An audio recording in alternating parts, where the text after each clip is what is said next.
नमस्कार। D5 channel Hindi के programme धर्म धरोहर संस्कृति में आप सभी दर्शकों का स्वागत है। इस प्रोग्राम में हम धर्म धरोहर या फिर संस्कृति के बारे में बताते हैं। आज एक बार फिर हम बात करेंगे वेदों के ज्ञाता महाबली प्रकांड पंडित दशानन रावण की। रावण जिसने कि सीता का हरण किया था और श्री राम ने उनका वध किया था। परंतु मैम, इसमें मैं एक और भी चीज़ जोड़ना चाहता हूँ आपके साथ। बिल्कुल सही है कि भगवान श्री राम ने माता सीता के हरण के बाद दशानन का वध किया और उन्हें मुक्ति भी प्रदान की, क्योंकि भगवान का रूप जब अवतरित होता है तो उसके हाथ से कोई भी अगर इस तरह की घटना सामने आएगी तो उसको मुक्ति तो आसानी से स्वाभाविक ही मिल जाती है। परंतु कई स्थान ऐसे भी हैं भारत में जहां पर दशानन को पूजा भी जाता है, जबकि बहुत बड़ी संख्या में हम सभी जानते हैं कि दशानन के पुतलों को मेघनाद और कुंभकर्ण तीनों के पुतलों को दहन करने की हमारी परंपरा सदियों से चलती आ रही है। कई लोग तो रावण को अपना पूर्वज भी मानते हैं। लोगों का कहना है कि हम उनके वंशज हैं। वैसे देखा जाए तो राजस्थान के जोधपुर शहर में मंडोर नामक एक जगह है जहां रावण का ससुराल कहा जाता है। कहा नहीं जाता बल्कि वहां पर अवशेष भी मिले हैं रावण के ससुराल के। मंदोदरी जो कि मंडोर की रहने वाली थी, रावण के साथ में जब उनका विवाह हुआ था तो उसके पश्चात रावण के जो वंशज थे वो वहां आकर बस गए थे। बिल्कुल सही मैम, हमने बीते दिन भी इसके ऊपर एक मंदोदरी के एपिसोड पर भी काम किया था। रिसर्च को लोग अपने दर्शकों के साथ साझा करने की कोशिश की थी, तो उसमें भी हमने काफ़ी जानकारियाँ एकत्रित करके दी थी कि वे रावण भारत के दामाद हैं। परंतु एक बात और भी इसमें निकल के सामने आती है कि रावण के ननिहाल भी भारत में थे। ये सबसे बहुत अच्छी बात है कि यूपी के गौतम बुद्ध नगर के बिसरख जिले में लंकापति रावण का ननिहाल है। वहाँ के लोग इनका एक भव्य मंदिर भी निर्माण कर रहे हैं, जिसका काम लंबे समय से जारी है। जो ये गांव है बिसरख और गाजियाबाद से लगभग 15 किलोमीटर दूरी पर स्थित है। आपने बिल्कुल ठीक कहा। वैसे जो रावण के पिता थे विश्वा, उनके नाम पर इसका नाम रखा गया था। पहले इस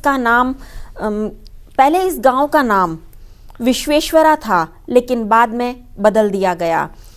वैसे आमतौर पे मैम कई जानकारियां ऐसी भी आती हैं, क्योंकि प्राचीन समय में जो नाम रखे गए थे वो संस्कृत के नामों से थे। वो नाम धीरे धीरे बिगड़ते हुए वो कुछ चेंज होते गए, क्योंकि अगर विश्वेश्वरा बात का नाम लिया जाए तो थोड़ा सा मुश्किल सा प्रतीत होता है, और उनके पिता का नाम भी अगर विश्रवा की अगर हम नाम को पुकारें थोड़ा सा मुश्किल सा प्रतीत होता है। इसी कारण वो नाम बदलते हुए बिसरख बन गया।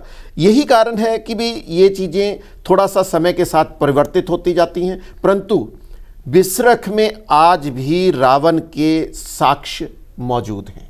जी, रावण की ससुराल मंडोर में मानी जाती है। कहा जाता है कि मंदोदरी वहाँ की थी। रावण की यहाँ पर पूजा भी बहुत की जाती है। यहाँ पर देव और श्रीमाली समुदाय के जो लोग हैं वो यहाँ पर रावण की पूजा अर्चना करते हैं। परंतु मंडोर के जो खानपुरा क्षेत्र है वहां पर रूड़ी नामक एक स्थान है जहां पर रावण की गुफाएं, रावण का मंदिर आज भी है। मैं वही एक और भी चीज इसमें जोड़ना चाहता हूं कि उज्जैन के जिले खिखली में भी, खिखली गांव है वहां पर, तो छोटा सा गांव है, वहां भी रावण के पुतलों को दहन करने की परंपरा नहीं है। वहां पर रावण के पुतलों को जलाया नहीं जाता है। अगर पूरा मान्यता ये भी है कि अगर हम रावण के पुतलों का दहन करेंगे तो ये पूरा गांव जलकर भस्म हो जाएगा।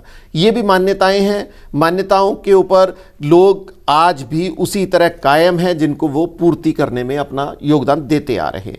एक और भी छोटी सी जानकारी और भी कि इस गांव में एक विशाल मूर्ति भी रावण की बनी हुई है। बिल्कुल, यहाँ तक ये भी कहा जाता है कि जहाँ पर भी ये गुफाएं मिलती हैं रावण के, जहाँ पे साक्ष्य मिले हैं वहाँ पे गुफाएं भी मिली हैं, और जहाँ जहाँ पर ये गुफाएं मिली हैं उन गुफाओं का रास्ता पाताल लोक से होकर के लंका तक जाता है। जी, ये बात बिल्कुल सही है कि प्राचीन समय में आम रास्ते से गुजरना काफ़ी भयावह था, क्योंकि चारों तरफ जंगल ही जंगल होते थे। परंतु आज तो वो जंगल समाप्त हो चुके हैं, परंतु प्राचीन समय में इसी कारण भूमि में गुफाओं का निर्माण करने की परंपरा थी, जो चीज़ आज भी हमारे सामने दिखाई देती हैं। अगर मैं कर्नाटक की बात करूं तो वहाँ फसल महोत्सव पर रावण की पूजा करने की भी परंपरा है। बिल्कुल, क्योंकि वहां पर भगवान शिव को भी बहुत अच्छे से पूजा जाता है। तो भगवान शिव और रावण की दोनों की एक साथ पूजा की जाती है और इनकी शोभा यात्रा भी निकाली जाती है। जी, मालवली तालुका में भगवान शिव के साथ भगवान दशानन रावण के भी मूर्तियां सुसज्जित की गई हैं और दोनों की पूजा एक समान की जाती है। ये काफ़ी आश्चर्य भी होता है लोगों को, क्योंकि दशानन भगवान भोलेनाथ के अनन्य भक्त थे। इसी कारण दोनों की मूर्तियों की एक साथ पूजा करनी काफ़ी विचित्र नहीं, एक अच्छा संकेत भी प्रदान करती है। लंकापति रावण वेदों का ज्ञाता था, महान प्रकांड पंडित था। आंध्र प्रदेश के तमिलनाडु में जो मछुआरा समुदाय है वो भी रावण की पूजा करता है।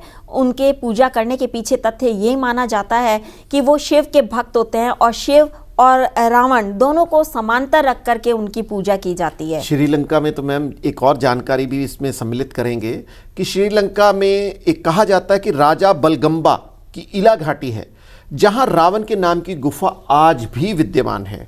श्रीलंका में तो काफ़ी कुछ पीछे लंबे समय से श्रीलंका सरकार ने, भारत सरकार ने कि इसके ऊपर काफ़ी कार्रवाई करते हुए पुराचीन हमारे रामायण में जो साक्ष्य मौजूद थे गुफाओं के या शहरों के, उनको भी ढूंढने का काम किया है। अशोक वाटिका पूरन तोरन से हमें मिली, इसके अलावा कई गुफाएं मिली। ऐसी एक गुफा और भी मिली है जहां पर बताया जाता है कि रावण का जब वध किया गया उसके बाद जो उनके वंशज थे उनकी शव को वो वहाँ से उठाकर ले गए थे, जो एक गुफा में आज भी विद्यमान है। और उसके चारों तरफ बताया जाता है कि सांपों का पहरा है। राक्षस जाति क्योंकि पाताल लोक में रहती है, तो राक्षसों के साथ नागों का संबंध होना कोई विचित्र बात नहीं मानी जा सकती। तो उस गुफा को भी आज तक खोला नहीं जा सका है।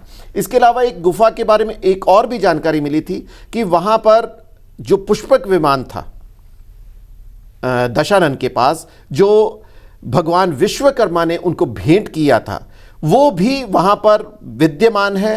परंतु उसके तरफ भी चारों तरफ कोई अदृश्य शक्ति है कि उसके आसपास पहुंचना नामुमकिन सा बना हुआ है। जबकि साइंस हमारी इतनी तरक्की कर चुकी है, परंतु उसके आसपास के परिवेश को तोड़ना उनके लिए भी मुनासिब नहीं हो पा रहा है।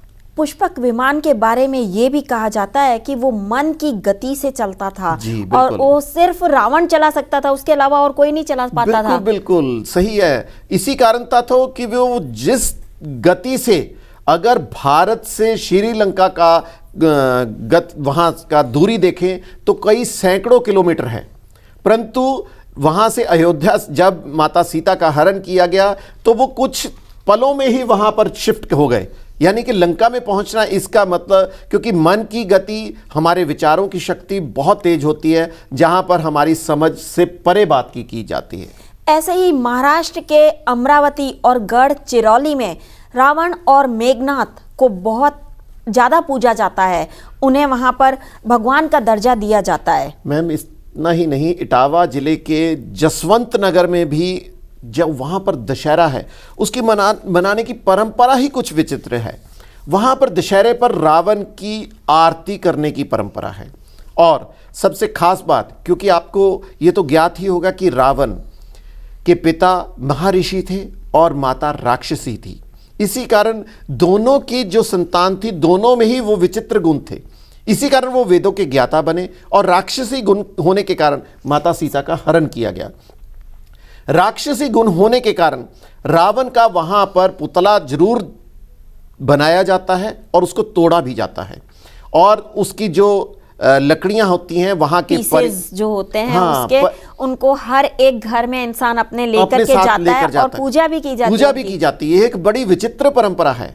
जो चीज हमने भी देखा है कि इन चीजों में कुछ खास है कि लोग अपने घरों में उनको संभाल कर रखते हैं और इसको पूर्ण करने के लिए 13वीं के ऊपर रावण का अंतिम क्रिया का संस्कार करने की भी परंपरा वहां पर शामिल है। पुण्यतिथि भी मनाई जाती है जी इनकी। जी जी, बिल्कुल बिल्कुल। ऐसे ही हिमाचल प्रदेश के कांगड़ा में रावण का दहन नहीं किया जाता है। वहां पे ये माना जाता है कि अगर रावण का दहन किया गया तो घर में कुछ न कुछ अशुभ जरूर होगा, चाहे किसी की मृत्यु हो या कुछ और अशुभ हो, ऐसा वहां माना जाता है। मैम, इसमें मैं एक और इटावा जिले की एक बात को और साथ में जोड़ना चाहता हूं, वो ये कि वहां पर रावण की आरती करने की भी परंपरा है।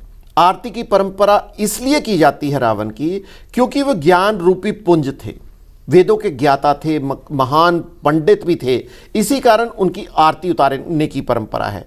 आपको शायद सभी को ज्ञात है कि भगवान श्री राम ने जब लंका पर चढ़ाई करने का फैसला किया था तो उन्होंने पूजन करने के लिए वहाँ पर किसी ब्राह्मण को बुलाने की परंपरा होती है, क्योंकि हम जब भी कोई पूजन करते हैं तो ब्राह्मण को बुलाते हैं। तो उनकी नज़र में रावण से ऊपर कोई प्रकांड पंडित या विद्वान या ब्राह्मण कोई था ही नहीं। और जब वहाँ पर पूजा एक समुद्र के किनारे की जानी थी तो वहाँ पर किसी अन्य ब्राह्मण का मिलना मुनासिब भी नहीं था।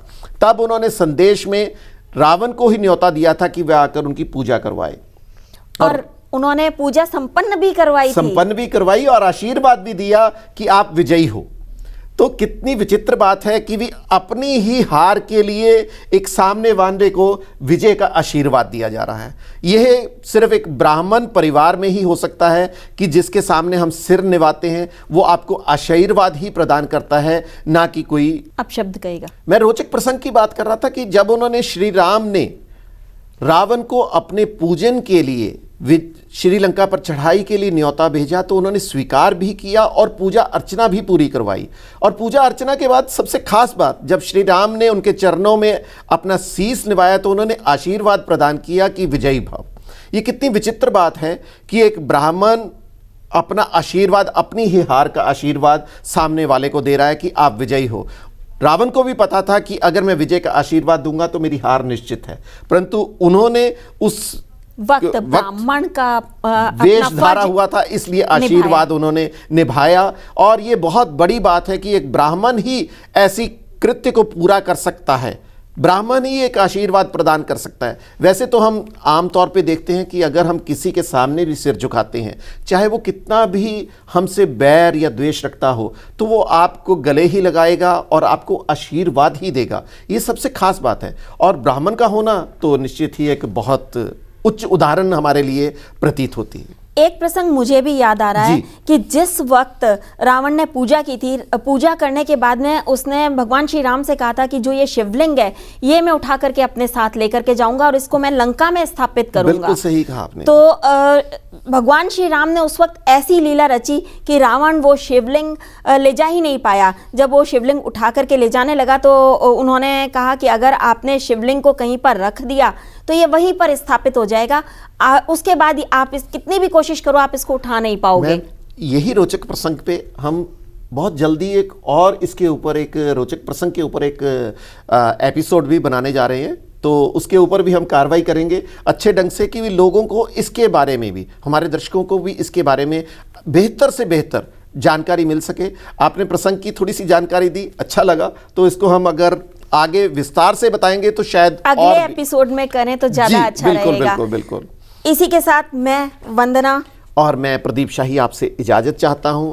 इसी तरह के रोचक प्रसंग पर हम निरंतर काम करने की कोशिश में जुटे हुए हैं, हमारी टीम लगी हुई है ताकि आपके सामने इस तरह के रोचक प्रसंग हम पेश कर सकें।